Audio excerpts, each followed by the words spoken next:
Hi everyone and welcome to the Crows Show, your weekly pass into the Adelaide Football Club. I'm Mark Bickley. And I'm Alana Smith, and together we'll give you exclusive access to the players, coaches and staff as we fly as one in 2017. It's all thanks to Chemist Warehouse. Coming up in today's show, planning for life after football. Adelaide's number 2 ruckman, Jenkins, and a one-time Perth Wildcat now, Adelaide Crow, Hugh Greenwood. And tackling the tough test. Who's in the driver's seat this week? But first, persistent injuries have plagued Brad Crouch's career ever since he joined the Crows 6 years ago. His latest setback, a pre-season hamstring strain, is delaying his return to the midfield. It's a frustration that Brad has learned to live with.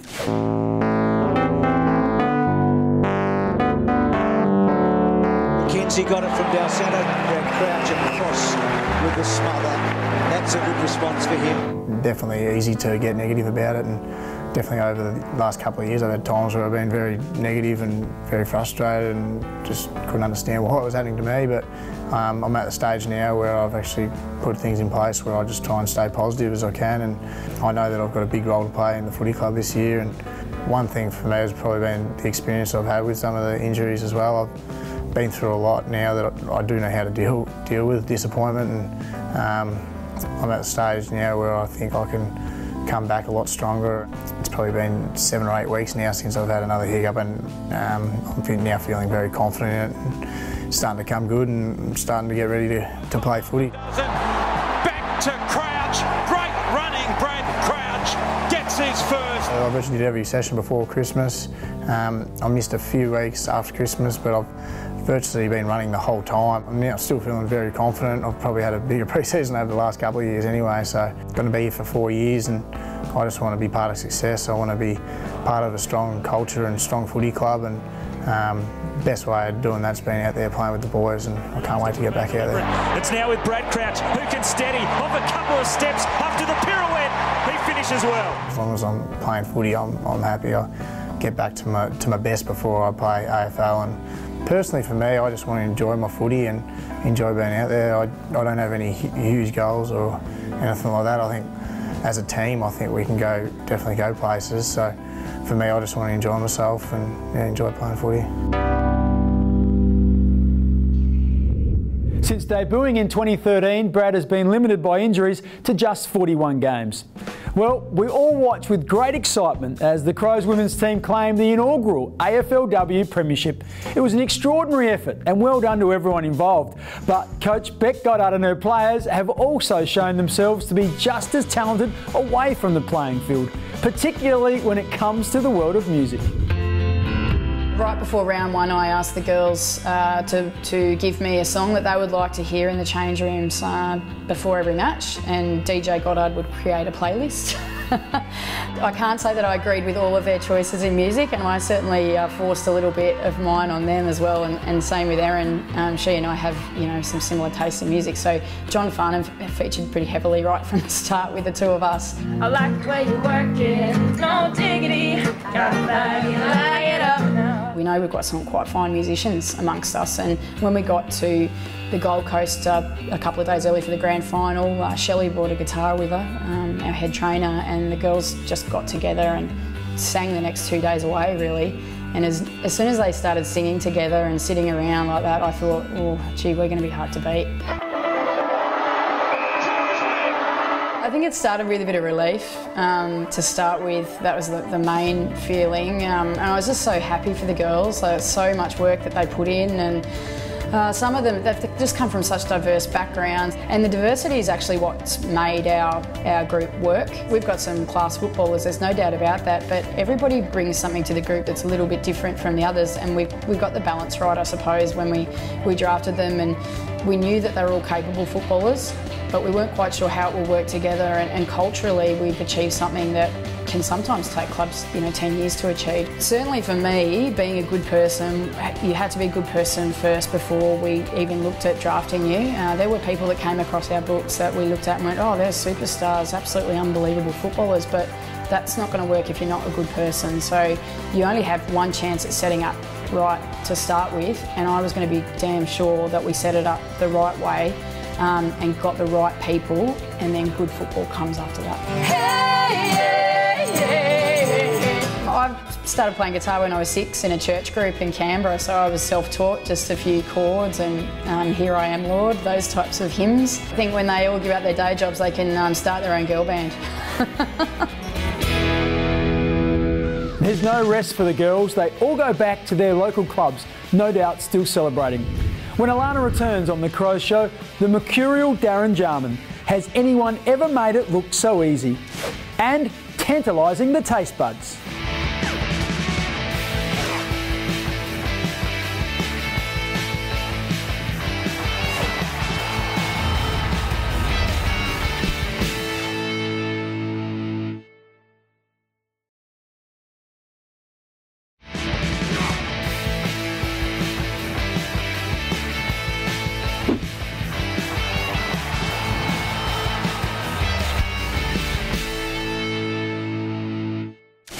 Welcome back. Most players probably think their natural skills extend to their ability behind the wheel.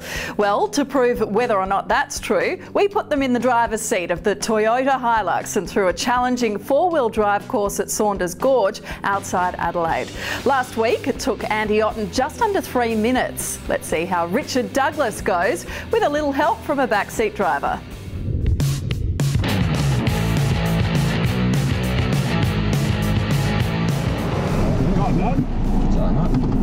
Shoot.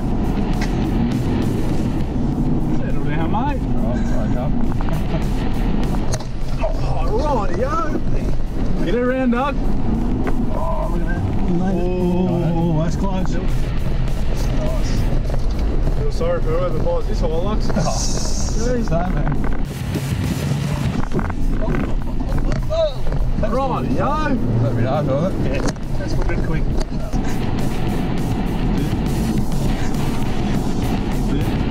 Beautiful work. Keep it straight in. Yeah, keep it straight. Guy, Doug. This is on. Into it, Doug. Jeez, alright. We got a bit of air there.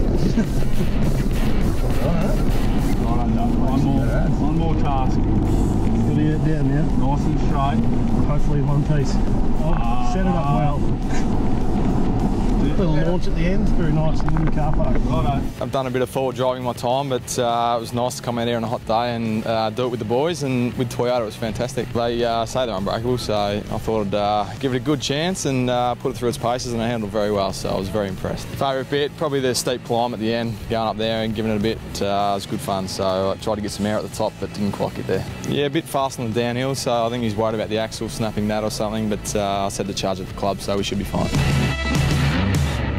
Dougie certainly didn't hold back, just 2 minutes 40 for his circuit. Well, of course, the backseat driver was Josh Jenkins, whose love of sport he extended to a few appearances as a guest commentator over summer, a role he sees for himself after football. No wonder then that the Crows didn't look any further when deciding who should host the club's new podcast.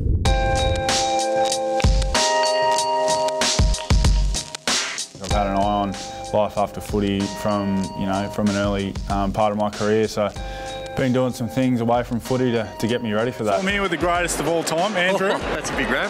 The 36 is a flying, mate, so you guys are going to have to be on song.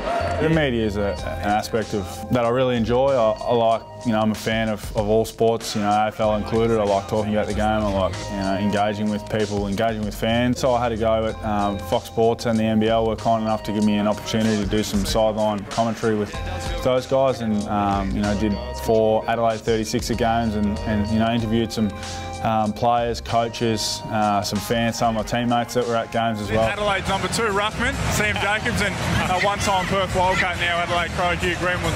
Boys, been a good game for the Sixers so far. Had a really great time. It was a challenge. Radio's one thing, and then but being in front of the camera and having a producer and a floor manager speaking in your ear and things like that is a whole another level. So it was a great challenge for me. I certainly made some mistakes and learned a lot as well. Let's hope for that, mate, and good luck. Thank you. It's going to be great to be involved on a full-time basis with the new podcast. This is going to be great for fans to tune in, and on the way to the game in the car, you just put it through your Bluetooth in your car and you can listen to the new show. So it'll be pretty insightful. There's some news on there, but we'll probably have a fair bit of fun as well. Me, now it's all about you. I'm happy to take it back to you, mate. I think podcasts are the way the future. I really strongly believe that that's what people are going to want, you know, being able to listen to your favourite things on demand. So anyway, but a lot of the boys have gone out and purchased dogs, haven't they? Amos Gill from Hit 107 is going to drive the bus, and you know, I'll be his offsider every week or every fortnight, and then we'll have a variety of guests come through. I know Beck Goddard's pretty keen to get in there and give her slant on footy, and you know, she's very popular at the moment, so we'll have plenty of fun, and you know, I think fans are really going to love it.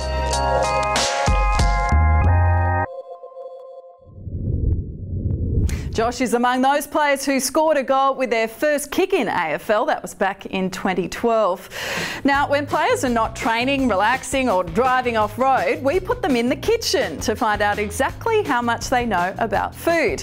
Thanks to Thomas Foods, Andy Otten and Tom Lynch tested each other by guessing ingredients. G'day guys, we're here today thanks to Thomas Farms Kitchen, and I rate myself in the kitchen pretty highly, and so I thought today I'd get in one of my good teammates, Tommy Lynch. He's going to come in, and what I've got here is a box full of ingredients, and there's going to be 5 that are correct in this dish. Today I've got a pesto fettuccine dish that Tommy's going to try and guess the ingredients of, and we'll see how he goes. It's alright, you ready? This will be easy. Time's on. Cool. This looks like something I'd cook at home. Yeah, every day. How long do I get to keep this for? That's it. Okay. We ready? Yeah, I'm ready. All right. What's the rate? Oh, gee. There's a pretty obvious one to start. Yeah, the eggplant. Oh, the eggplant. That's an obvious one, but you got that. Yep, that's one. Well done. The pasta. The pasta's, that was the one I was getting at, the pretty obvious one, the fettuccine. There's 2. Coriander? No. Oh, bad luck. should have some coriander in. Went the herb. Yeah. Oh, that's the level of excellence over my cooking. All right. There's 2 to go here. Garlic? No, that was a very red herring that I put in on purpose. A bad luck. It's usually in most pasta dishes. What do you put on the end of a pasta dish that just a little sprinkle on top, just to, you know, Parmesan. There we go. That was easy. It's obvious. This, I'll put the asparagus in there. The asparagus. Put that down. I'll put that down. But the asparagus. I'll finish with that. There we go, mate. You got it. You got all 5, mate. Yeah, well you can eat it. Thanks for coming in, Lynchy. I reckon you stuffed up more than you got right, but you tried really hard, mate. That's all that matters. That's all that matters, mate. Today. So thanks to Thomas Farms Kitchen for having us in this great pesto fettuccine dish. Stay with us. Shortly, Smithers puts the heat on Sam Jacobs. Bright boots or black boots? Bright boots. Yeah, you are bright, man. Yeah. And we find out what D. Jarman is doing now that he's turned 50.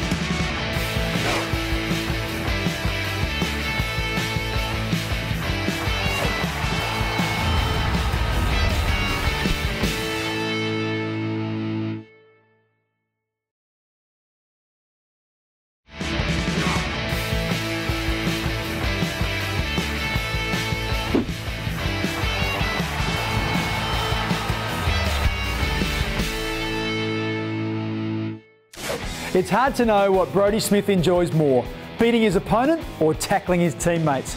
Big Sam Jacobs is a fairly cool character, but how will he handle the heat in this 1-minute grilling, all thanks to Revolution Roofing? Welcome to the Victory Veranda's hot seat. I've got 60 seconds to grill my teammates. This week's Sammy Jacobs. All right, hometown. Ardrossan, mate. Which player at the club thinks they're the funniest? I'm going to say Jake Lever. Yeah, and who's actually the funniest? That's to be you, mate. Teammate most likely to take a selfie? Now Grig's gone, it's probably changed a bit. Riley Knight. Who would you least like to sit next to on a plane? Probably Jake Lever. Bright boots or black boots? Bright boots. Yeah, you are bright, man. Yeah. And socks up or down? You're an up. I'm up because of shin guards, but I think down. Yeah. What's the best part about being an AFL footballer and the worst? The best part has to be the camaraderie with the boys, coming and getting to hang out with you peanuts every day. And the worst has to be, I guess, warm-ups. Warm-ups. And your nickname and why? Mine's Sauce, because I'm a redhead. But the best one I've had is Fritz, because of Jacob's Fritz. And if you could pick one player to have a shot after the siren to win the game, who would it be? Can I pick be an ex-teammate, Jason Porplesia? Yep. He was rock solid Porps. And last one, if you could be anyone else in the world, who would you be? No, it'd have to be LeBron, wouldn't it? He pretty much runs the world. Yeah. Runs the Cavs and runs the world. All right, thanks for joining us, Sauce. Cheers, mate. I consider myself fortunate to have played alongside Darren Jarman. On his day, there were few better players in the game. A smooth mover with silky skills and the most beautiful kick for goal. As we check out what he's doing these days, let's recall some of his extraordinary feats. Fortunately for the Crows, Darren Jarman was at his brilliant best on the biggest stage. First, 1997. 5 of his 6 goals that day came in the last quarter. With him was Zilla. Jarman again. Round the body. That'll do.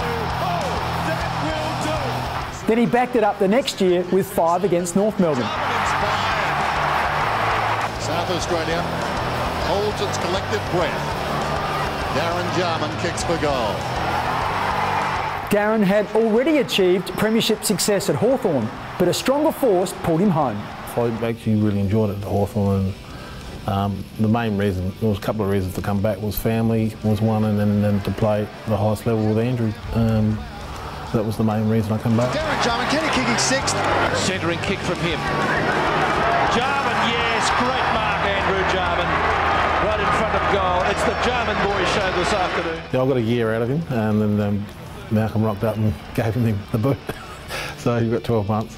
Nowadays, Darren is a part-time school groundsman, but still a familiar face at the Crows. Yeah, I do a lot of the corporate side of it, game days experience and stuff like that. So yeah, I've been a part of that. I used to host the Prem Club for about 8 years, so still involved.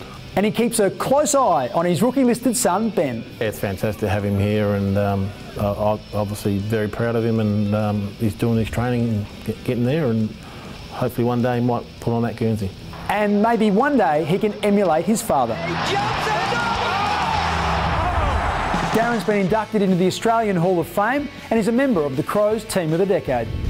Still ahead, co-captains of our Crows women's team feature in social media. And are you our face in the crowd?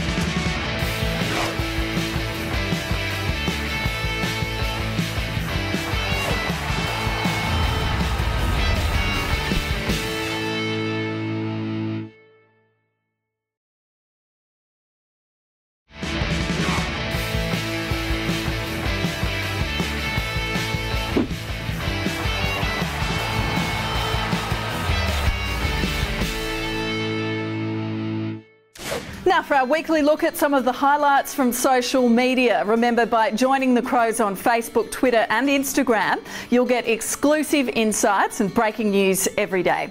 And how could we go past this absolute beauty on Instagram? Erin Phillips will no doubt be putting this picture in the family album. Her twins Blake and Brooklyn and the AFLW Premiership Cup.